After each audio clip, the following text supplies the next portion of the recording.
दोस्तों आज की वीडियो में मैं आपके लिए काफ़ी लोगों का जो क्वेश्चन आता है, यानी बार बार जैसे कॉल आता है किसी भी पर्सन का, तो उसका एक ही सवाल रहता है।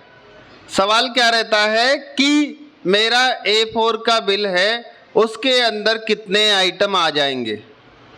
तो इसका आंसर किसी के पास भी नहीं है। बोलोगे कि इसका आंसर कैसे नहीं है, जबकि मैं बोल रहा हूँ जो आंसर है कि आपके A4 के अंदर कितने आइटम आ जाएंगे एग्जैक्ट वो कोई नहीं बता सकता।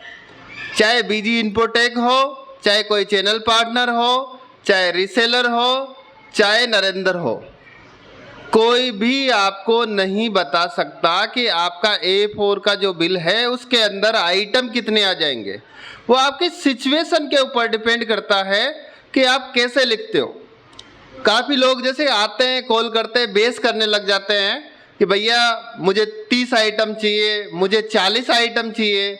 40 आइटम A4 के पेज में कैसे आएगा? अभी मैं थोड़ा प्रैक्टिकल करके भी बताऊंगा आपके लिए। का जो A4 बिल का जो डिज़ाइन रहता है ना, नया जो डिज़ाइन कराते हैं, डिज़ाइन करना और डिफ़ॉल्ट आना, दोनों में बहुत फ़र्क होता है, रात और दिन का फ़र्क होता है। थोड़ा सा मैं प्रैक्टिकल करके आपके लिए बताता हूँ, तब आप लोगों के समझ में आ जाएगा कि एक्चुअल में हर पर्सन चाहता है कि मेरे मैक्सिमम से मैक्सिमम आइटम आना चाहिए, लेकिन उसका जो तरीका है, उसका तरीका क्या है, वो प्रैक्टिकल करके मैं आपके लिए बताने वाला हूँ। यहाँ पर मेरी जो कंपनी है, मेरी कंपनी मैंने ओपन कर ली। कंपनी ओपन करने के बाद में मेरा यूजर नेम एंड पासवर्ड मैंने यहाँ पे एंटर किया। एंटर करने के बाद जो आपका बिलिंग प्रोसेस क्या है, आप मल्टी रेट में बिल बनाते हैं, आइटम वाइज बिल बनाते हो, या फिर आपका जो बिजनेस है, अगर आपके बिजनेस के अंदर आप बिल सन्ड्री कितने तरह की लगाते हो। भाई साहब, जो ज़्यादातर डिजाइन करवाने वाले आते हैं ना, वो अपने आप में ऐसे सही सा समझते हैं कि मैं एक जो भी कोई अभी प्रैक्टिकल करके देखते हैं कि भैया अभी जैसे कोई का भी डिज़ाइन करते हैं, किसी पर्सन का डिज़ाइन करते हैं, तो उनसे पूछा जाता है कि सर आपका मैक्सिमम बिल कितने का बन जाएगा। इसलिए पूछा जाता है कि कहीं आप बिल बनाओ और आपके स्टार की वैल्यू नहीं आने लग जाए। स्टार की वैल्यू कब आती है? जब आपने जैसे आइटम का जो क्वांटिटी है 4 डिजिट के अंदर आपने लिखा, जैसे बिलिंग के अंदर जो लिखते हैं उसके अंदर एक डिजिट लिखना पड़ता है कि 4 डिजिट्स 8 डिजिट। अब कस्टमर से पूछा जाता है, तो एक कस्टमर से मैंने पूछा कि सर जी आपका बिल मैक्सिमम कितने का बन जाएगा। उस बंदे ने बोला कि भाई साहब मैं बना के देख लेता हूँ। वो 2 करोड़ रुपए का 3 करोड़ रुपए का बिल बना के देख रहा था। भाई 3 करोड़ में कितने जीरो आते हैं ये पता है कि नहीं है तेरा? अभी तक जो 2 महीने 3 महीने का धंधा हुआ है, 20 लाख पे तो तू बैठा है और 2 करोड़ रुपए का एक बिल बना के देख रहा है कि मेरी वैल्यू स्टार तो नहीं आ जाएगी। अब ऐसे बेवकूफ़ लोगों को कौन समझा सकता है? तो अगर मुझे 2 लाख का बिल बनाना पड़ेगा, या फिर जैसे 2 लाख क्वांटिटी वो डाल रहा था, भाई 2 लाख क्वांटिटी तेरे जीवन में भी नहीं बेच पाएगा तू। तो ऐसे लोगों को कौन समझा सकता है? जब भी कोई भी डिजाइन करने वाला पर्सन रहेगा, देखो डिफ़ॉल्ट के अंदर आपकी जो वैल्यू है रेंडमली ले लेता है। बीजी अकाउंटिंग सॉफ्टवेयर रेंडमली लेता है कि आप IGST में बिल बना रहे हो, IGST का डेटा लेगा। CGST SGST में बना रहे हो, CGST SGST का डेटा लेगा। एक बार थोड़ा मैं प्रैक्टिकल करके मैं बताता हूँ, इससे आप लोगों के और भी क्लियर हो जाएगा। काफ़ी लोग इसी चीज़ पे बेस करते हैं, तो इस वजह से मैंने सोचा इसका वीडियो बनाया जाए ताकि ये जो बेस करने का जो सिस्टम रहता है वो थोड़ा ख़त्म हो जाए। और ये मेरे लिए नहीं है, ये जो भी डिजाइन करने वाला पर्सन है उसके लिए भी है। लोग क्या चाहते हैं, यहाँ पे मैंने ये बिल बना रखा है, कितने आइटम लिख रखे हैं? 13 आइटम लिख रखे हैं। अगर मैं इसके अंदर ये जो बिल है इसको सेव करता हूँ, इसको प्रिंट प्रीव्यू देखता हूँ, सेल्स इनवॉइस स्टैंडर्ड पे अगर मैं क्लिक करता हूँ, दोस्तों जैसे ये A4 का बिल है, काफ़ी लोगों को बिलिंग शिपिंग की रिक्वायरमेंट रहती है, तो वो आएगी तो आपका डेटा कम आएगा। इसके अलावा कोई जो पर्सन रहता है वो आपका जो भी कोई आइटम रहता है उसके अंदर डिस्क्रिप्शन डालता है, तो डिस्क्रिप्शन का भी फर्क पड़ता है। और आप जो टैक्स की जो समरी चाह रहे हो वो समरी कैसे चाह रहे हो उसके ऊपर भी बहुत फ़र्क पड़ता है। यहाँ पे जो टैक्स की समरी है उसको भी मैं दिखा देता हूँ। डिफ़ॉल्ट जो फॉर्मेट रहता है यहाँ पे नॉट रिक्वायर्ड मैंने अगर विद एचएसएन मेन क्वांटिटी कर दिया और इसके अलावा बिलिंग शिपिंग भी चालू रख देता हूँ। 90% लोग बिलिंग शिपिंग चालू रखते हैं। यहाँ से मैंने सेव किया। सेव करने के बाद अगर अल्ट पी प्रेस करता हूँ और स्टैंडर्ड जो बिल है उस पर अगर मैं आपके लिए दिखाता हूँ तो दोस्तों ये आपके कितने आइटम आ रहे हैं? 13 आइटम आ रहे हैं। 2-4 आइटम इसमें और आ सकते हैं। जब आपका ई इनवॉइस बनेगा तो और कम हो जाएगा। अगर आप और भी चीज़ें इसके अंदर ऐड करते हो तो और भी आपका आइटम कम हो जाएगा। तो इसमें कोई नहीं बता सकता। आज दिन तक मेरे हिसाब से तो मुझे नहीं लगता कि इस स्टैंडर्ड इनवॉइस के अंदर या बीजी का जो भी कोई इनवॉइस डिजाइन करेगा उसमें कितने आइटम आप प्रिंट करा सकते हैं, फिक्स कोई नहीं बता सकता। क्योंकि वाला जो बंदा है वो किस सिचुएशन के हिसाब से बिल बना रहा है उसके ऊपर डिपेंड करता है। बहुत से लोग ऐसे भी रहते हैं, उसको जैसे उसका बिल बनाने का तरीका यही है, कौन सा आइटम वाइज ही उसका बिल बनाने का तरीका है, लेकिन वो जान करते क्या करेंगे, अपने आप में ज़्यादा समझदार बनते हैं। वो क्या करते हैं, मल्टी रेट में बिलिंग कर लेते हैं। मल्टी रेट में बिलिंग करने के बाद यहाँ पे टैक्स रेट जोड़ दिया। टैक्स रेट जोड़ने के बाद क्या होता है कि आपके 7 लाइनें ये एक्स्ट्रा चली गई।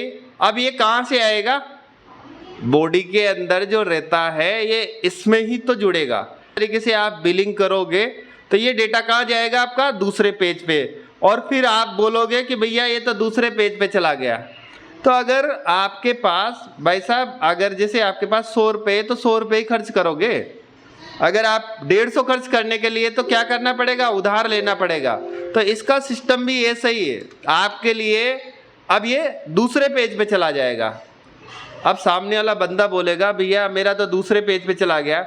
अब ये जो 8 लाइनें 10 लाइनें जो एक्स्ट्रा आ रही है वो किस वजह से आ रही है, आपकी गलती की वजह से।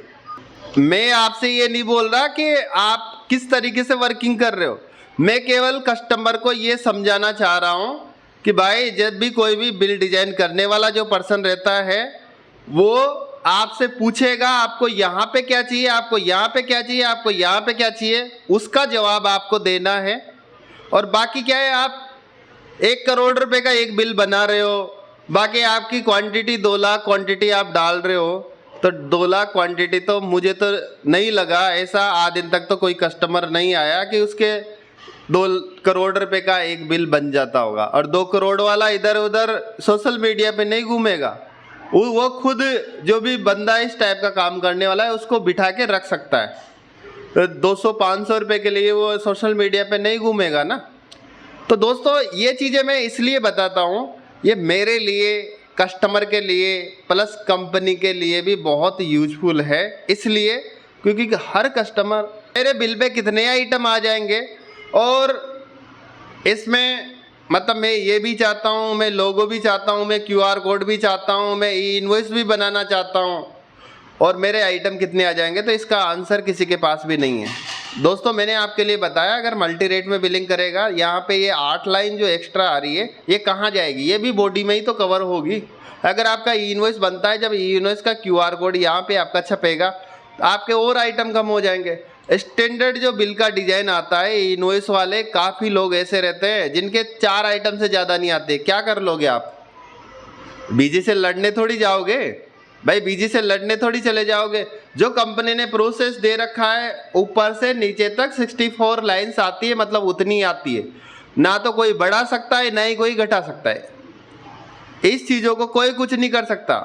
अगर आपका 10 करोड़ का टर्नओवर है, आप HSN वाइज भी आपको टैक्स रेट की आवश्यकता है तो आपको देना पड़ेगा।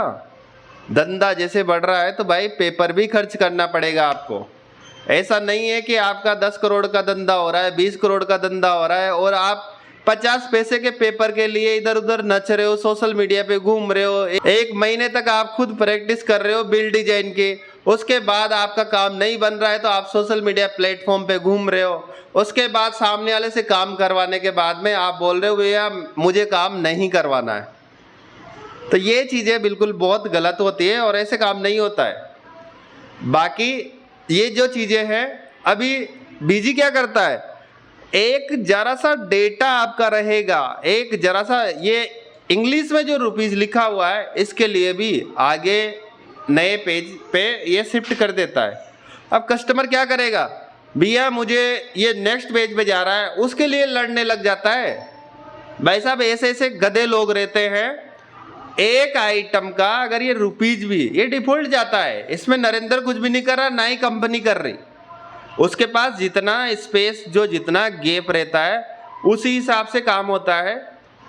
काफ़ी लोग क्या करते हैं, यहाँ पे ये रुपीज की वजह से ये आगे चला गया, ये डेटा जरा सा भी, एक डेटा भी अगर एक पॉइंट भी आपका बच रहा है उस पेज पे, फर्स्ट पेज पे आपका प्रिंट नहीं हो रहा है, तो वो किस पे चला जाएगा, नेक्स्ट पेज पे चला जाएगा। और वो जाएगा मतलब जाएगा।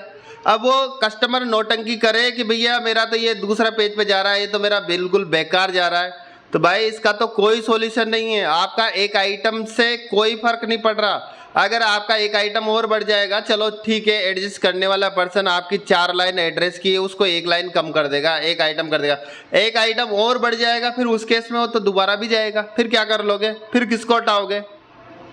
तो क्या है, कोई भी डिजाइन करने वाला पर्सन है, किसी से भी करवाओ आप, मैं मेरे लिए नहीं बोल रहा हूँ, लेकिन मेरे पास इस तरह की जैसे कंप्लेंट्स आती है तो मैं ये इसलिए बताना चाह रहा हूँ कि जो भी इनवॉइस डिजाइन करवाने वाला पर्सन है वो सोच समझ के डिजाइन कराए, क्योंकि ऊपर से नीचे तक आपको 64 लाइन मिलती है A4 के पेपर के अंदर। उसमें आप चाहे रामलाल लिखवाओ चाहे श्यामलाल लिखवाओ, आपके आइटम कितने आने हैं ये कोई फिक्स नहीं बता सकता। अभी मैंने आपके लिए बताया कि भैया आपका बिलिंग शिपिंग, अब यहाँ पे आप mobile number, mail ID, Aadhaar card number, PAN number, state, ये सारे सब कुछ चीज़ें लिखाओगे तो यहाँ तक चला जाएगा। इसके बाद आपका जो बिलिंग शिपिंग का डिटेल है ये सारा लिख लिया आपने, ई इनवॉइसिंग, या फिर आपका कंपनी का नाम, पता, एड्रेस, मेल आईडी, या जो भी आपका डेटा है वो सारी चीज़ें अगर आप लिखवाते हो तो आपका कितने आइटम आएंगे, 2 आइटम। किससे लड़ने जाओगे, लड़ने किससे जाओगे, किसी से भी नहीं जाओगे, क्योंकि आप डेटा ही इतना लिख रहे हो। भाई अगर आपके पास 4 व्हीलर गाड़ी है, उसमें 5 लोगों के बैठने की जगह है, आपने पीछे का जो भी सहारा है उसमें कोई और आइटम आप भर देते हो, तो आपकी गाड़ी में कितनी सवारी आएगी, 1 आएगी या 2 आएगी। अब आप कंपनी वाले से लड़ने जाओगे या जिससे खरीदी जिससे लड़ने जाओगे कि भैया मेरी गाड़ी में तो 5 लोग की जगह 2 ही लोग आ रहे हैं। अब 2 लोग कैसे आएंगे, क्योंकि आपने अदर जैसे अगर आप और चीज़ें आप लिखते हो ना, तो ये किस में कवर हो रही है भैया, ये आपके बिल के अंदर ही कवर होती है। आप अगर बोलते हो कि भैया मुझे HSN डिटेल चाहिए, 1 लाइन में टैक्स की समरी चाहिए, तो ये 4-5 लाइनें आपके बच जाएगी ना।